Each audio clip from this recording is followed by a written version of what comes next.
Կառավարության նիստի ավարտին վարչապետը պատասխանում է լրագրողների հարցերին։ Արտերկրից Հայաստան ընտրողներ բերելու ԱՀԾ հաղորդագրությանը վարչապետը քաջատեղյակ է, ավել տեղեկություններ չունի։ Կարծում եմ նախ իրավական գնահատական պետք է տրվի, բայց քաղաքական առումով ես արդեն ասել եմ, որ իմ համոզմունքն է եւ ես դրանում չեմ կասկածում, որ եթե այդպիսի իրավիճակ լինի տեսականորեն Ռուսաստանաբնակ մեր հայրենակիցների մեր քաղաքացիների մեծ մասը կքվեարկի մեր օգտին, ես այդտեղ որևէ կասկած չունեմ։ Երեկ Եվրախորհրդարանում ինչու է Փաշինյանը բողոքել ընդդիմությունից ու եկեղեցուց առանց դատական վճռի մեղադրանքներ հնչեցրել։ Լավ միջազգային հարթակ էր, որպեսզի ես բոլոր հնարավոր միջազգային կառույցների բոլոր հնարավոր հարցերին անդրադառնամ եւ հատ-հատ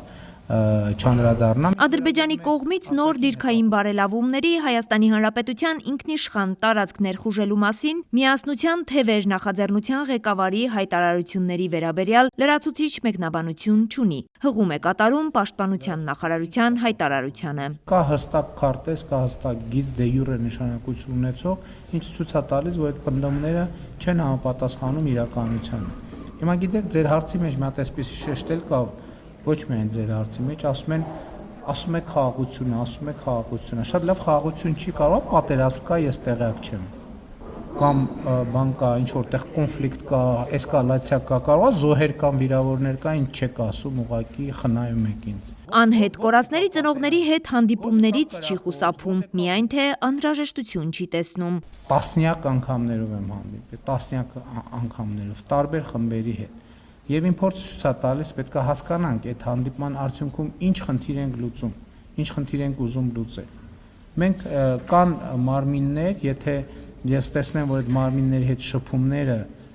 անհրաժեշտ են դարձնում, որ ես էլ հանդիպեմ, ես էլ կհանդիպեմ, ես երբեք որևէ հանդիպումից չեմ խուսափում։ Հայաստանի եւ Ադրբեջանի միջև խաղաղության համաձայնագիրը ստորագրվելու է, Փաշինյանը կասկած չունի, միայն թե հստակ ժամկետներ նշել չի կարող։ Հայաստանն այս գործընթացը ձգձգել չի ցանկանում։ Շատ կարևոր է արձանագրել եւ թերևս առաջին անգամ է, կամ առաջին անգամ եթե չէ, հիմա արդեն ավելի հստակ է այդ համընկնումը Հայաստանի եւ Ադրբեջանի դիրքորոշումների, որ նույնիսկ խաղաղության համաձայնագիրը ստորագրված չլինելու եւ նախաստորագրված լինելու պայմաններում խաղաղությունը հաստատված է։ Մենք հիմա խոսում ենք խաղաղությունը ամրապնդելու եւ խաղաղությունը հետ շրջելու անհնարինության մասին։ Հայաստանը պատրաստ է Կորնիձորից Երասխով Ադրբեջանի եւ Նախիջևանի ինքնավար մարզի միջև կապն ապահովել։ Ինչ ենք մենք այս առաջարկը անում, որտեղ հիմա մենք փաստացի Ադրբեջանի երկաթուղուց օգտվում ենք։ Չենք ուզում, որ մեր օգտվելը լինի միակողմանի։ Ուզում ենք, որ մենք էլ համապատասխանաբար քայլ-քայլի դիմաց մենք էլ մեր քայլը անենք, մի անգամ առաջարկել ենք Թուրքիա-Ադրբեջան հաղորդակցությունը, հիմա առաջարկում ենք Կորնիձորից Երասխով Ադրբեջանի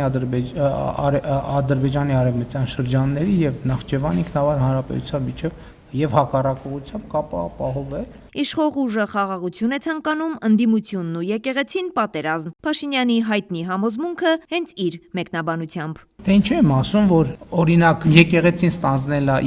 Կտրիչ Ներսիսյանը եւ իր խումբը ստանձնել է պատերազմի կուսակցության առաջնորդությունը շատ պարզ բացատրություն ունի։ Ես գնում եմ պատարակների եւ տեսնում եմ, որ պատարակի ժամանակ օրինակ ընդ որում պատարակի տեքստում այդպիսի բան չկա, ասենք պատարակի տեքստից շեղվում են եւ ասում են հղում են անում Արցախի հանրապետություն եւ այլն եւ այլն։ Շատ լավ հասկացանք։ Եկեք բոլորը սկսենք ենթադրենք հղում ենք անում Արցախի հանրապետություն։ Դա ինչ է նշանակում։ Այդ նշանակում է պատերազմի կոչ։ Ուրիշ բան չի նշանակում։ Հենց այս նույն կոնֆլիկտային տրամաբանությամբ առաջիկայում կհրապարակվի նոր սահմանադրության տեքստը, որտեղ անկախության հռչակագիրը չի լինի։ Անկախության հռչակագիրը կառուցված է կոնֆլիկտի տրամաբանության վրա։ Չենք կարող մենք կոնֆլիկտի տրամաբանության վրա գնալ եւ ուզենալ անկախ պետություն կառուցել։ Եվ թե ինչ նկատի ունեմ, հիմա շատ չմանրամասնեմ, նախորդիվ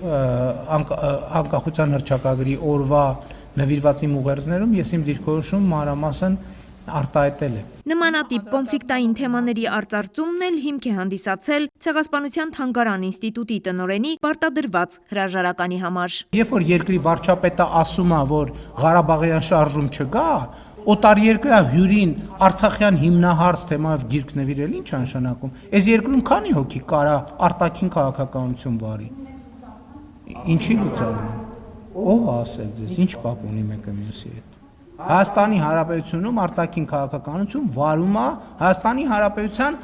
կառավարությունը։ Եվ ով որ Հայաստանի այն պետական պաշտոնյան, ով որ կառավարության վարած արտաքին քաղաքականությանը հակասող բան կասի, պետք է ազատվի աշխատանքից, այդտեղ ինչ թեմա կա։ Մայրաթորի հետ խնդիրների հիմքում կա նաև Արցախի հիմնահարցը, եւ սա պետական անվտանգության խնդիր է, ասում է վարչապետը։ Կտրիչ Ներսիսյանը եւ իր խմբակը կառավարվում է պետական անվտանգության կոմիտեի գործակալի խողովակով եւ տրամաբանությամբ։ Ես սա երբեք չեմ էլ թաքցրել, բայց ինչպես է այդ հոգեվոր ոլորտում այդ խոցերը, երեք ասեցի, դա խոցել են դարձնում, որ մարդկանց հեշտությամբ հավաքագրեն եւ օգտագործեն ոնց ուզում են։ Սա պետական անվտանգության հարց է։ Եվ այո, ես էլի ասում եմ, երբ որ երկրի վարչապետը հայտարարում է, որ մենք Ղարաբաղի շարժումը պետք է դադարեցնենք, չի կարող լինի պաշտոնյա, որը շարունակի Ղարաբաղի շարժումը։ Փաշինյանը համոզված է, իրենց ընտրած ուղին ճիշտ է, եւ այսօր Հայաստանի Հանրապետությունը պետություն է ավելի քան երբևէ, անկախ է քան երբևէ, ինքնիշխան է քան երբևէ, խաղաղ ու զարգացած է եւ ունի հեռանկարներ ավելին քան երբևէ։ Արևիկ Սարդարյան, Արմալուր։